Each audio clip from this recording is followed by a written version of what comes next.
Just want to say, Waffle House Millionaire actually posted a continuation to Old Man Henderson. Shit's whack. Search for Eli Burning, I believe, on Fools. He never actually posted more than a quick summary of it, actually. For those of you curious as to whether or not Old Man Henderson was real, yes. Yes, it was. I was there. I was the professor and like 15 other fucking people.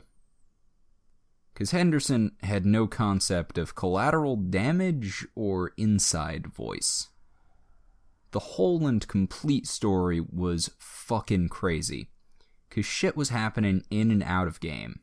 And he only gave you guys a highlights reel. I might end up story timing the whole thing, even though I'm not as eloquent as him. Seriously, I've read the backstory of Doom. What he told you about it does not do it justice.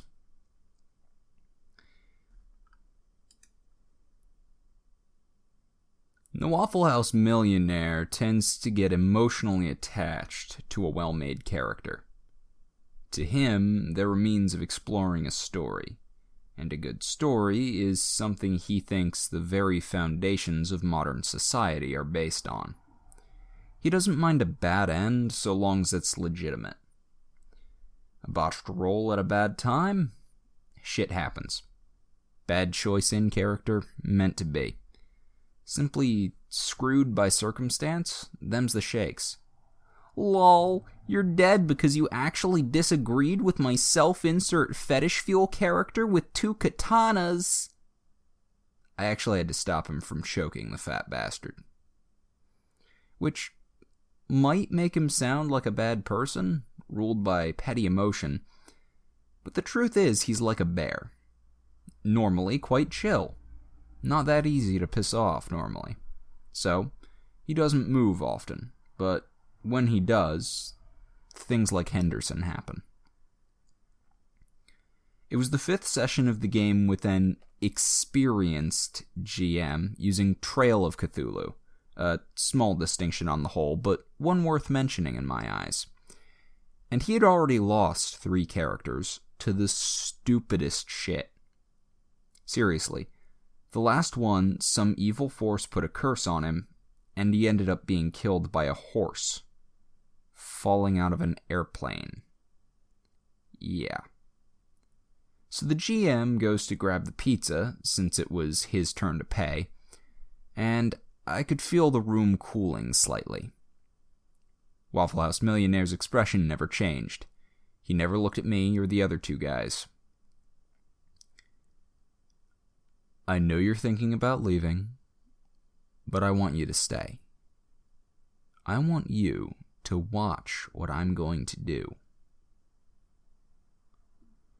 I knew this was bad because while he can get frustrated mad, which is hilarious by the way, he makes a choking noise in the back of his throat like a murloc caught in a trash compactor. When he gets truly pissed, he gets calm. We continue for the evening, and about a week later we come back.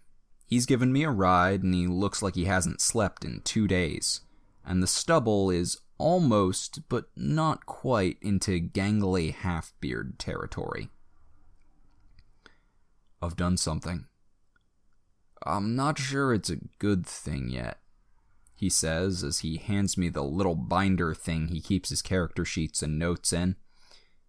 You've done something? I ask as I take the folder from him. I created? No, created is the wrong term. I feel like it was already there, waiting for me to give it life. I put a thing on paper, and I'm bringing it down on that fat fuck like the wrath of God. Uh-huh, I say as I look at the sheet. Is Henderson his first or last name? I don't even fucking know. So, then I look at the stack of paper he calls a backstory. I start reading it, and I am immediately fascinated by what can only be called a tome of madness. It switched perspectives and tone wildly. At one point, it's written in stage directions, in the form of a script. At one point, it went to German. I know for a fact he only knows like 2 words of German, while I'm kinda fluent. The German was in his hand, and it was grammatically flawless. I find my voice. What? I've been asking myself that. All fucking day.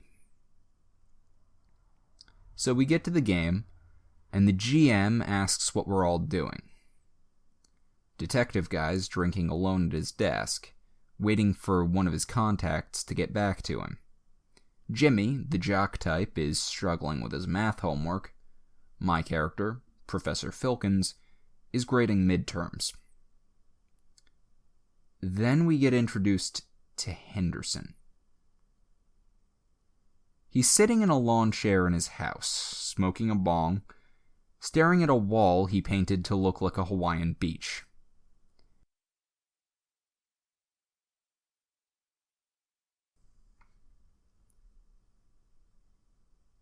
You know, Rupert, he addressed the stuffed parrot currently resting on the arm of his chair.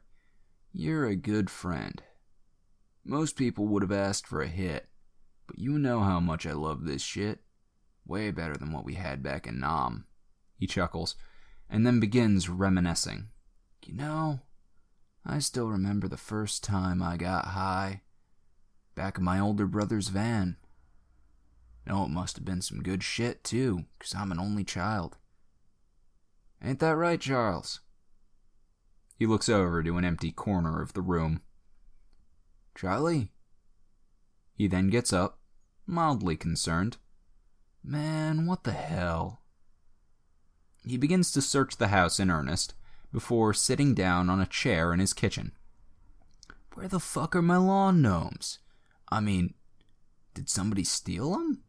Who the fuck could steal them? Yeah, they're worth a lot, but come on. He then pulls out a Sharpie and begins to scribble on the table. Alright, 215 gnomes, total weight about 800 pounds, total value approaching 40K. Not a one-man job, need help to carry them, need help to sell them. I'm looking at a large and well-organized group of assholes. He looks into the middle distance. Like those guys down the street? They're Mormons, right? Large religious group. Come around in the early morning like those damn Charlies. Roops, I think we got a lead. And then he poured a bottle of Jack Daniels in a large Go Cup and went and got in his car. Before I get back to the rest of the party, it should be noted that Henderson looks a lot like Jeff Bridges of today. So imagine all of his lines in that voice, because that's the voice we were treated to at the table. Anyway, I've had the lead on a cult meeting for a while, and I managed to get an invite. I'm sitting in the front row, listening to a passionate Arab man talking about how there's more to the world than we know. Despite myself, I'm intrigued. Jimmy is sitting outside, thinking about his friends and trying to decide if he should go in and talk to them or what. The detective's gotten his call back and is now watching the scene with interest. A battered 92 Buick Century fails to get their attention until it suddenly executes a perfect handbrake turn and parks at the curb. Back to Henderson's point of view. He's blasting Creedence Clearwater Revival when suddenly he sniffs the air and says, Mormons, before whipping around and parking out front and killing the car. He then gets out of the car and pops the trunk.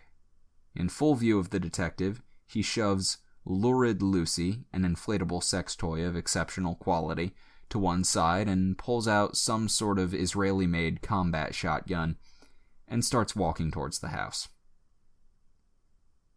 He then kicks open the door while our mouths are agape and shouts the words that let us know the game would never be the same. Muckle darned Celt! Are you nambless keeping the way, man? So at this point, the GM has not yet realized what Henderson is. In fact, I think I'm the only one who truly understood what was about to happen to existential horror as at this point in time. Now, here's a fun fact about Waffle House Millionaire.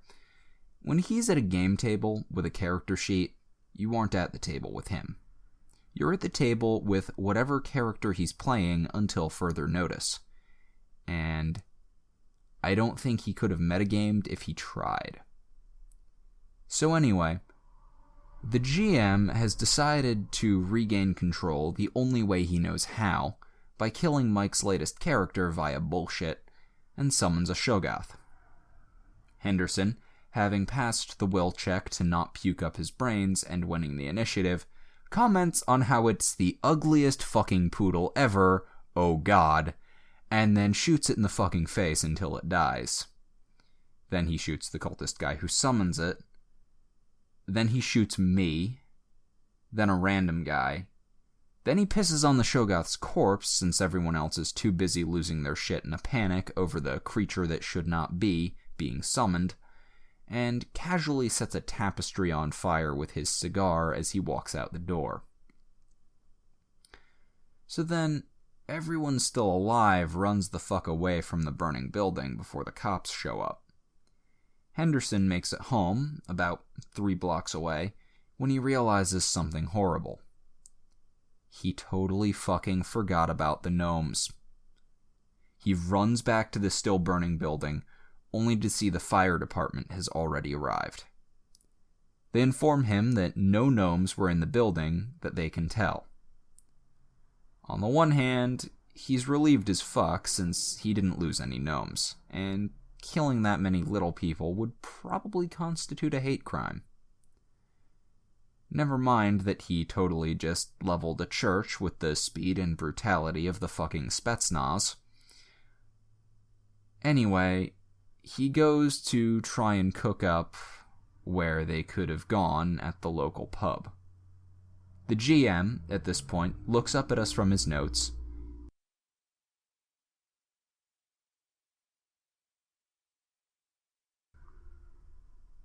He's clearly been thrown so far off the fucking tracks by what just happened that he can't just improv his way out of it. I need a minute, or 10. He amscrays, and I look over to the man I thought I knew. He has his cell phone out, and is asking us if we're cool with Chinese food since we had pizza last week. "What the fuck was that?" asks one of our fellow players. "Remember when I said I was getting revenge? I brought out the big guns. I don't even think I have the small guns anymore. I was given some once and promptly returned them. Won't be needing these," I said. "Hello, Chinese food place I forgot the name of. You still got that special on the shrimp fried rice?"